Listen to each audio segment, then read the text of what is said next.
স্বেচ্ছাসেবক নেতাদের উপর আওয়ামী লীগের হামলা, কেন্দ্রীয় নেতা নিহত, আহত ৫০। বিদেশি চক্রান্তের বহিঃপ্রকাশ বলে মন্তব্য করেছেন মির্জা ফখরুল।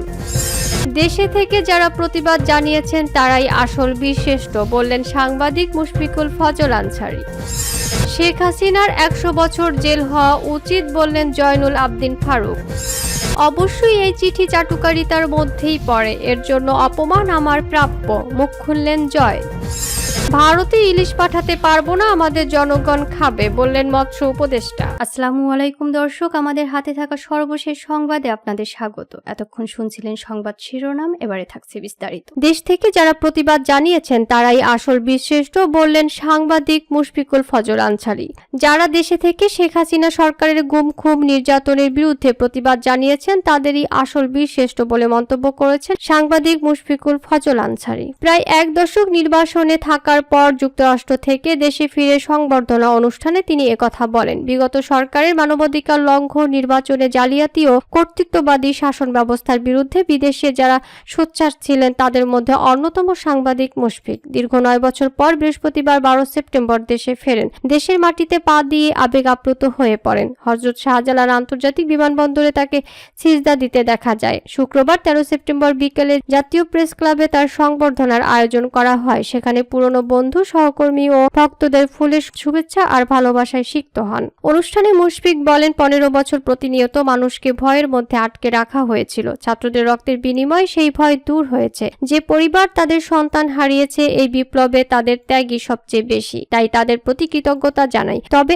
এখনো ভাবা যাবে না সবকিছু অর্জন হয়ে গেছে। এখনো হাসিনার দোসররা বিভিন্ন জায়গায় দায়িত্ব পালন করছেন। সেই সাহসে শেখ হাসিনা বলতে পারছেন চট করে তিনি চলে আসবেন। তিনি আরো বলেন, খেয়াল রাখতে হবে স্বৈরাচারের প্রেতাত্মারা যেন আবার কোনো নেতৃত্বে না চলে যায়। পাশের দেশে বসে এখনো ষড়যন্ত্র করে চলেছে। অনুষ্ঠানে ছিলেন বিএনপি মহাসচিব মির্জা ফখরুল ইসলাম আলমগীর। মুশফিককে গণতন্ত্রের সত্যিকারের নায়ক উল্লেখ করে তিনি বলেন, মুশফিক আমাদের কাছে এই দেশের মানুষ ও গণতন্ত্রকামী মানুষের কাছে হিরো হিসেবে থাকবেন। আমরা যখন কথা বলতে পারিনি তখন মুশফিক আমেরিকা এবং ইউরোপে বাংলাদেশের গণতন্ত্রের মুখপাত্রের দায়িত্ব পালন করেছিলেন। এমন সন্তান বাংলার ঘরে ঘরে জন্ম নেওয়া দরকার। স্বেচ্ছাসেবক নেতাদের উপর আওয়ামী লীগের হামলা, কেন্দ্রীয় নেতা নিহত সহ আহত ৫০। বিদেশি চক্রান্তের বহিঃপ্রকাশ বলে মন্তব্য করলেন মির্জা ফখরুল। গোপালগঞ্জে জাতীয়তাবাদী স্বেচ্ছাসেবক দলের সভাপতি এস.এম. জিলানীর গাড়িবহরে আওয়ামী লীগের হামলার ঘটনা ঘটেছে। এতে কেন্দ্রীয় স্বেচ্ছাসেবক দলের ক্রীড়া সম্পাদক শওকত আলী দিদার নিহত হয়েছেন। হামলায় এস.এম. জিলানী সহ অন্তত ৫০ জন আহত হয়েছেন। আহতদের মধ্যে সাংবাদিকও রয়েছেন। এছাড়া অন্তত ১০টি গাড়ি ভাঙচুর করা হয়েছে। কেন্দ্রীয় স্বেচ্ছাসেবক দলের ক্রীড়া সম্পাদক শওকত আলী দিদার সহ ২ জন নিহত হওয়ার ঘটনায় বিবৃতি দিয়েছেন বিএনপি মহাসচিব মির্জা ফখরুল ইসলাম আলমগীর। শুক্রবার রাতে গণমাধ্যমে পাঠানো বিবৃতিতে বিএনপির মহাসচিব মির্জা ফখরুল ইসলাম আলমগীর বলেন, হামলাকারীরা নেতাকর্মীদের বহনকারী গাড়ি বহরেও হামলা চালিয়ে ব্যাপক ভাঙচুর ও লুটপাট চালায়। হিংস্র সন্ত্রাসীদের কর্তৃক এ ধরনের পৈশাচিক ও কাপুরুষোচিত রক্তাক্ত ঘটনা এটি। বিবৃতিতে বিএনপি মহাসচিব বলেন, ছাত্র জনতার আন্দোলনে আওয়ামী ফ্যাসিস্টে সরকারের পতন হলেও দেশে এখনো নৈরাজ্য সৃষ্টির পায়তারায় লিপ্ত রয়েছে পরাজিত শক্তির দোসররা। তারা গভীর ষড়যন্ত্রে মেতে উঠেছে। অবৈধ আওয়ামী লীগ শাসনামলে এই সন্ত্রাসীরা অনেক কালো টাকা উপার্জন করেছে। সেই কালো টাকা তারা এখন সন্ত্রাসী কর্মকাণ্ডে কাজে লাগাচ্ছে। ষড়যন্ত্রকারীরা ছাত্র জনতার ঐতিহাসিক বিজয়কে মেনে নিতে পারছে না বলেই দেশকে অস্থিতিশীল করতে মরিয়া হয়ে উঠেছে। আর এজন্যই বিএনপি এবং অন্যান্য সমমনা গণতান্ত্রিক রাজনৈতিক দলের নেতাকর্মী সহ জনগণের উপর বর্বরোচিত হামলা চালিয়ে খুন ও তাদেরকে গুরুতর জখম করা হচ্ছে। তিনি বলেন, আজ গোপালগঞ্জে দুষ্কৃতকারীদের দ্বারা এস.এম. জিলানীর গাড়িবহরে বর্বরোচিত হামলা চালিয়ে কেন্দ্রীয় স্বেচ্ছাসেবক দলের ক্রীড়া বিষয়ক সম্পাদক মোহাম্মদ শওকত আলী দিদারকে খুন ও স্বেচ্ছাসেবক দলের সভাপতি এস.এম. জিলানী সহ অনেক নেতাকর্মীকে গুরুতর আহত করার ঘটনা একটি গভীর দেশি বিদেশি চক্রান্তের বহিঃপ্রকাশ। এসব সন্ত্রাসীদের কঠোর হস্তে দমন করার কোনো বিকল্প নেই। হামলা ও রক্তাক্ত পথ অনুসরণ করে সন্ত্রাসকারীরা যাতে ফায়দা হাসিল করতে না পারে সেজন্য ছাত্র জনতা সহ সকল গণতন্ত্র ষড়যন্ত্রমনা মানুষকে অশুভ শক্তির বিরুদ্ধে এখনই ঐক্যবদ্ধ প্রতিরোধ চালিয়ে যেতে হবে। আর তাহলেই দেশ থেকে ষড়যন্ত্রকারী ও দুষ্কৃতকারীদের মূলোৎপাটন সহ দেশের মানুষের জানমালের নিরাপত্তা, প্রকৃত গণতন্ত্র ও সুশাসন প্রতিষ্ঠা সম্ভব হবে। বিএনপি মহাসচিব বিবৃতিতে এস.এম. জিলানীর গাড়িবহরে পৈশাচিক হামলা চালিয়ে কেন্দ্রীয় স্বেচ্ছাসেবক দলের ক্রীড়া বিষয়ক সম্পাদক মোহাম্মদ শওকত আলী দিদারকে খুন এবং এস.এম. জিলানী ও তার সহধর্মিণী সহ নেতৃবৃন্দের উপর হামলাকারী দুষ্কৃতকারীদের অবিলম্বে গ্রেপ্তার ও দৃষ্টান্তমূলক শাস্তির জোর আহ্বান জানান। তিনি নিহতদের বিদেহী আত্মার মাগফিরাত কামনা সহ তার পরিবারের সদস্যদের সমবেদনা জ্ঞাপন এবং আহতদের আশু সুস্থতা কামনা করেন।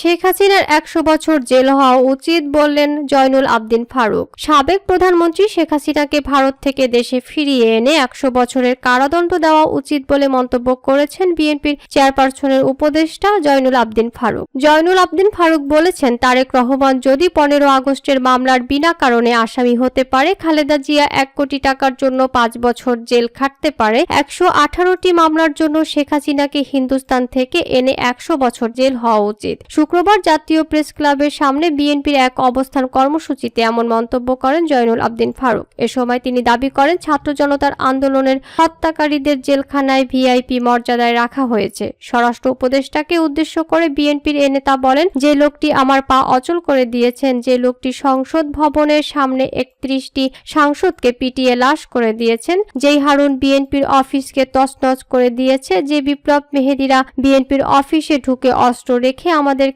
মামলা দিয়েছে, জনাব স্বরাষ্ট্র উপদেষ্টা বিনয়ের সঙ্গে অনুরোধ করি তাদেরকে আইনের আওতায় আনেন। মানুষকে একটু দেখান, এরাই অত্যাচারী, এরাই ক্ষমতা লিপ্সু, এরাই শেখ হাসিনার ডান হাত। খালেদা জিয়া ও তারেক রহমানের নামে ষড়যন্ত্রমূলক মিথ্যা মামলার অভিযোগ তুলে সব মামলা প্রত্যাহারের দাবিতে জাতীয় প্রেস ক্লাবের সামনে অবস্থান কর্মসূচি পালন করে দলটি। গণ অভ্যুত্থানের দ্বিতীয়বার দেশ স্বাধীন হলেও শ্রমিক অসন্তোষ সহ আওয়ামী লীগ নানাভাবে দেশে বিশৃঙ্খলা সৃষ্টির চেষ্টা করছে।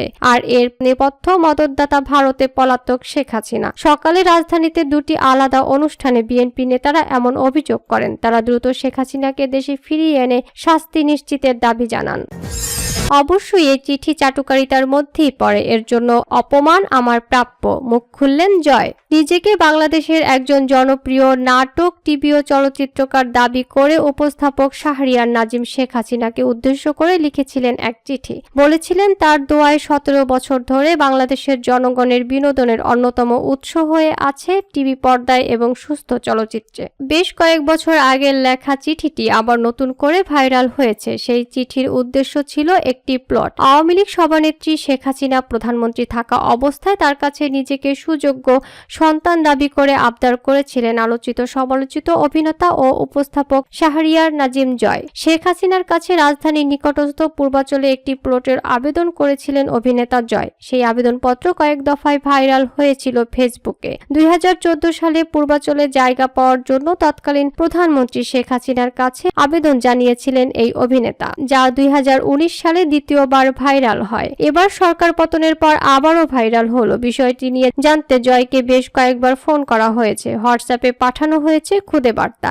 অবশেষে সাড়া মিলেছে তার। ফেসবুকে এক পোস্ট করে দায় সেরে জানিয়েছে, যা বক্তব্য সেটা পোস্টই বলা হয়েছে। ফোন না ধরার কারণ সম্পর্কে জানিয়েছেন, ফোনটি বারবার হ্যাং হয়ে যাচ্ছে। এদিকে ফেসবুক পোস্টে শাহরিয়ার নাজিম জয় লিখেছেন, আলো আসবি গ্রুপে পান নাই, ইউটিউবারদের ষড়যন্ত্রে পান নাই, তাই বলে আমাকে ছেড়ে দেবেন কেন? 2014 সালের একটি চিঠি এই নিয়ে 14 বার ভাইরাল করলেন। সাবেক সরকারের কাছ থেকে অনেকেই জমি নিয়েছেন। সেই প্লটগুলো 13 ধারায়। এই সরকার ইতোমধ্যে সব প্লট বাতিল ঘোষণা করেছে। তারপরও ফেসবুকে এই চিঠি নিজস্ব লোকেরা পোস্ট করছেন, আমার নম্বর ভাইরাল করেছেন এবং আমাকে সামাজিকভাবে হেনস্থা করেছেন। চিঠি প্রসঙ্গে লেখেন, অবশ্যই এই চিঠি চাটুকারিতার মধ্যেই পড়ে, এর জন্য অপমান আমার প্রাপ্য, কিন্তু দেখেন শাস্তিটা বেশি দিয়ে ফেলেন না। আল্লাহ তবে আপনাদেরও ক্ষমা করবেন না। আল্লাহ যে আছেন এবং যথাসময়ে পাপের শাস্তি হয় তা আমরা তো সবাই বুঝে গেছি, তাই না? ঘৃণা না ছড়িয়ে শান্ত হন, সবাই মিলে ভালো থাকি, চলুন সবাই যার যার ভুল সংশোধন করি।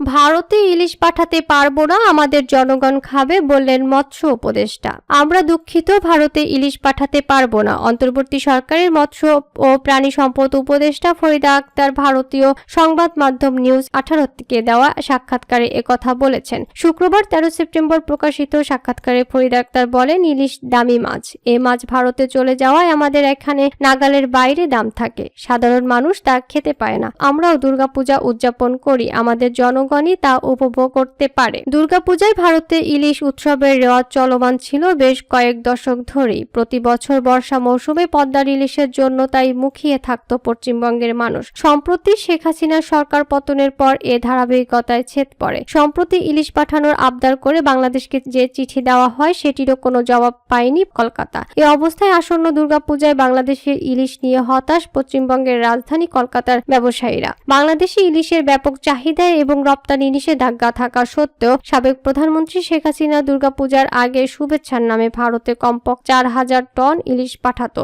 এর সমালোচনা করে ফরিদা আক্তার বলেন, এর দরকার ছিল না। শেখ হাসিনা এটা করা উচিত হয়নি। শুধু ভারতের সঙ্গে সুসম্পর্কের স্বার্থে তিনি বাংলাদেশের জনগণের চাহিদার সঙ্গে আপোষ করেছেন। সংবাদ মাধ্যমটির প্রতিবেদনে বলা হয়, বর্তমান বাংলাদেশ পরিস্থিতিতে ভারতের সঙ্গে সম্পর্কের টানাপোড়েন চলেছে। এই মুহূর্তে ভারত নতুন কোনো ইস্যু তৈরি করতে চায় না, কিন্তু মনে হচ্ছে ইলিশ শুধু মাছ নয়, এর সঙ্গে অন্যান্য বিষয় জড়িত। আলাপকালে তিস্তার পানি বন্টন ইস্যু উঠে আসে। এ প্রসঙ্গে টেনে উপদেষ্টা বলেন, আমি মনে করি ভারত সরকারকে এই বিষয়টিতে অগ্রাধিকার দিতে হবে। আমাদের কূটনৈতিক সম্পর্ক এতটা নাজুক হওয়া উচিত নয় যে ইলিশ রপ্তানি না হলে এর প্রভাব পড়বে। ভারত যদি পরিস্থিতির উন্নতি চায় তবে তিস্তা সমস্যার সমাধান করা উচিত। বাংলাদেশের বিশ্বের 70% ইলিশের মজুত রয়েছে। এর মধ্যে পদ্মা নদীতে পাওয়া যায় সবচেয়ে সুস্বাদু বিবেচিত। ভারতের নদী ও সমুদ্র জলসীমায় অল্প পরিমাণে ইলিশ ধরা পড়ে, তা দিয়ে তাদের বিশাল চাহিদা পূরণ অসম্ভব। তাই ভারতবাসী, বিশেষ করে কলকাতার বাসিন্দারা পদ্মার ইলিশের জন্য মুখিয়ে থাকেন।